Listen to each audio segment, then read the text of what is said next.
Praise God and welcome once again to Daily Manna. And thanks be to God, God's allowed us to make it to Saturday. I'm excited about it and glad that you're with us. And I know we're going to be blessed as we study the chapter number 4 moving forward. We had a chance to really hear the revelation of God revealed through Jesus Christ, given unto John, who was on the island of Patmos. And while he was there, remember he heard a voice from behind him that he turned around to see the voice. I've always liked, still love that phrase. And had a chance to hear about different churches, the churches of which we've had an opportunity to thoroughly review, the churches of Ephesus, if I'm not mistaken, and then went on to the church of Smyrna, and then went to the church of Pergamum, then the church of Thyatira, and then went to the church of Sardis, and then went to the church also of Philadelphia, ended with the church of Laodicea. Had a chance to review all of these churches and had a chance to hear an interesting paradigm in the first 5.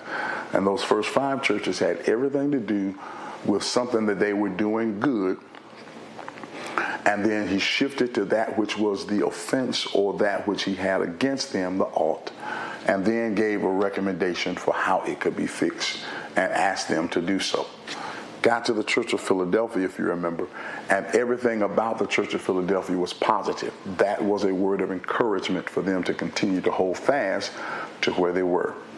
Then went to the church of Laodicea, and everything with Laodicea was negative. There was not a positive anywhere. There was a negative. He challenged them because they were neither hot nor cold. He wanted to therefore spew or spit them out of his mouth. Consequently, he challenges them to make up their minds. You got to choose either be hot or cold. If you're going to find yourself ever maturing, you got to find yourself being refined, become golden. You got to dress yourself up and therefore become pure and cover up that which has been evil with a robe of white, and therefore have your eyes changed because you need salve placed on your eyes to see. You need to have a difference in you. And then he encouraged them to become overcomers, because as an overcomer, you become like Jesus, being able to sit with the Father at the right hand. Well, that is the churches of which he's dealt with. Then all of a sudden, we get to chapter 4, and there is a shift in the conversation. It says, after this I looked, and there before me was a door standing open in heaven. Now go back earlier, because I need you to take the time to hear again these words inside of to Philadelphia. Remember, he says, these are the words to him who is holy and true, who holds the key of David. What he opens, no one can shut, and what he shuts, no one can open. I know your deeds. I see I've placed before you an open door. That same phraseology, open door, comes back inside of chapter number 4. Was a door standing open where? In heaven, singular. Okay? Now the reason why I want you to hear heaven singular is primarily because when you have a chance to hear what is found inside of Paul's second letter to the church at Corinthians, when he talks about he was taken to the third heaven, the implication is there are heavens, plural, but but when he went, he had a door open in heaven, singular. And when you hear Jesus, when he is raised from the dead, he said, all power in heaven, singular, and earth is in my hands. All this is important because when you hear that, that means that there are multiple heavens according to what Paul's revelation says, third heaven. But Jesus has only been given the power of heaven and earth, thus allowing us to see the difference between Jesus and the Father. The Father has all power because his power finds itself being extended to heavens. Jesus' power is singular in heaven and earth. And come back and look at this. And the voice I had first heard speaking to me like a trumpet said, come up here, and I will show you what must take place after this. In essence, I want your eyes to be open to behold what is to come beyond the conversation I've had given you regarding the 7 churches. I've told you about the 7 churches. I've given you words of instruction and encouragement for them. But now I need you to see what's going to happen after this. At once I saw, I was in the Spirit, and there before me was a throne in heaven with someone sitting on it. And the one who sat there had the appearance of jasper and carnelian. A rainbow resembling an emerald encircled the throne. Surrounding the throne were 24 other thrones, and seated on them were 24 elders. Wow. They were dressed in white and had crowns of gold on their head. From the throne came flashes of lightning, rumblings, and peals of thunder. Before the throne, 7 lamps were blazing. These are the 7 spirits of God. Also, before the throne, there was what looked like a sea of glass, clear as crystal. In the center around the throne were 4 living creatures. They were covered with eyes in front and in back. Hear that again. In the center around the throne were 4 living creatures, and they were covered with eyes in front and in back. Interestingly enough, I want us to because this is a major digestion, because it's a matter of us having a chance to see the holies of holies throne, the throne of God, and the place where God resides, seated. The appearance of him is amazing as he gives the description of how he saw the divine, featured in what might be considered to be jasper and carnelian, and with a rainbow resembling an emerald encircled around the throne. That's powerful. But around him, around that same spot, was 24 chairs and 24 places of people were sitting. And these places represented places of 24 elders. And they found themselves with crowns, and while they were dressed in white.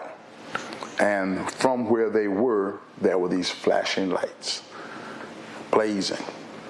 And ultimately, these represented the 7 spirits. And ultimately, when you see that and hear that, it allows you to just hear the grandeur of what that place looked like. Strangely enough, when Paul had a chance to go to the 3rd heaven, he was not permitted to tell what he saw. John, the revelator, John, is given permission to tell what he saw. Peter couldn't, John could. The interesting thing about that is that John does not get something to keep him humble. Paul gets something that keeps him humble. He gets a thorn in the flesh, a messenger of Satan to buffet him. John doesn't. But both of them receive heavenly visions. Ooh, Lord have mercy.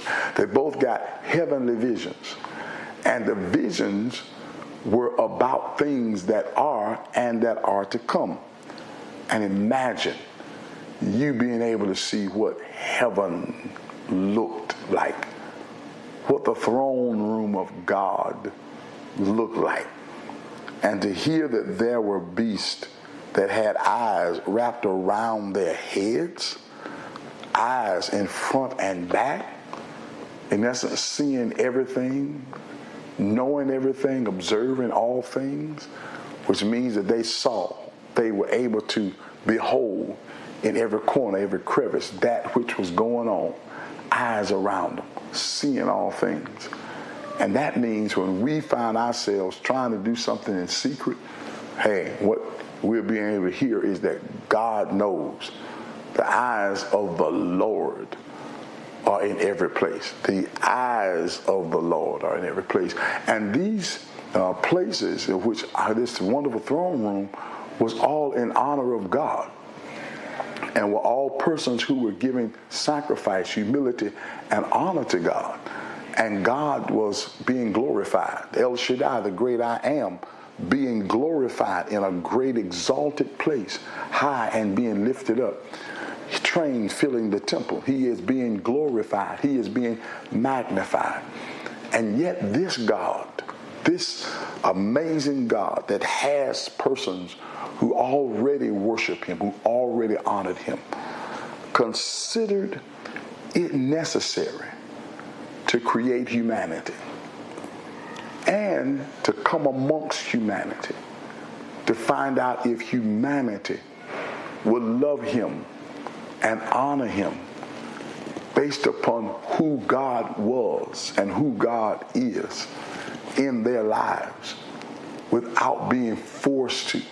Could they follow him without being made to give them the right to choose God or to discard God? Humanity was given the choice. And ultimately, children of God, so many times we have missed the mark. The creatures that sit around the throne of God can't help it. That's the assignment. They are in a place where they are always honoring the great I am. And you and I have been given a choice to honor him.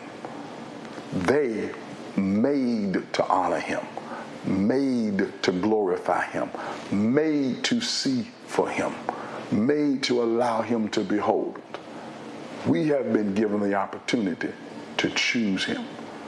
And how often do we mess up because we don't choose him? We choose everything but him.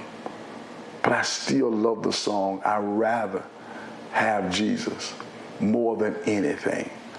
Choosing him means he really is the author and the finisher of my faith. Choosing him means I acknowledge his glory and I have not gotten a glimpse of what's there. But when I consider the works of your hands, Lord have mercy, the moon and the stars which thou hast ordained, I must say, what is man that thou art mindful of him? When I see what you've created, when I see what you made, I got to ask myself, who am I that you would even consider me worthy to therefore risk your only begotten son for me? And then I come back and say how great thou art. My. How great thou art. I see the rolling thunder. My. When I see the mountains, when I see the beauty of God, when I hear the rolling thunder and I see all the works of your hand, I got to ask myself, what is man? I want you to come to church tomorrow with remembering, reflecting on the greatness of God. We sometimes forget how great God is and how big God is. Those persons in the throne room acknowledge it. They see it. We do not see it with our natural eyes. But I want you to come with the beholding of the greatness of God. When I'm in by talking about my time going into a church, and I know I'm a little long today. My time when I was going into the church and some of the churches that were in Jerusalem when I went to Israel. When I went into those churches, a great percentage of them, I had to bow to go in. I had to bend down to come in the door. And I wondered initially, why was that? Until I understood that the buildings were designed, that I had to humble myself. I had to bend over. I couldn't walk in straight up. I had to bend down to walk in. I had to humble myself walking in to acknowledge by behavior and body the amazement and the awesomeness of God. If we could ever allow ourselves to be humbled before him, coming into his presence, acknowledging who he is, then we would really have a different form of worship. The oddness of God, the awesomeness of God, the majesty of God, if we could ever be able to envelop it, it would change who we are and how we function. And if we could take that away from church and live it out within our community, our interaction with one another would be different. Oh my God. If we could just get to that place where we recognize that the hymn writer was correct when he wrote these lyrics and these words. O Lord, my God, when I in awesome wonder consider all the worlds thy hand hath made, I see the stars, I hear the rolling thunder, thy power throughout the universe displays. And when I think that God, his son not sparing, sent him to die, I scarce can take it in that on the cross my burden gladly bearing, he bled and died to take my sins away. When Christ shall come with shout of acclamation and take me home with joy shall fill my heart, then I shall bow in humble adoration and then proclaim, my God, how great thou art. How great thou art. How great thou art. I want us to go through this day remembering the awesomeness, the majesty, and the awesomeness of who God is. Bring it to church tomorrow. And let's see how the Lord blesses us. I'm over my time. I'm out of time. And I look forward to seeing you tomorrow. Church is 9:30. I look forward to you being there on the east side. It starts at 10 o'clock. Know that I love you. Thank you for your time. And God bless.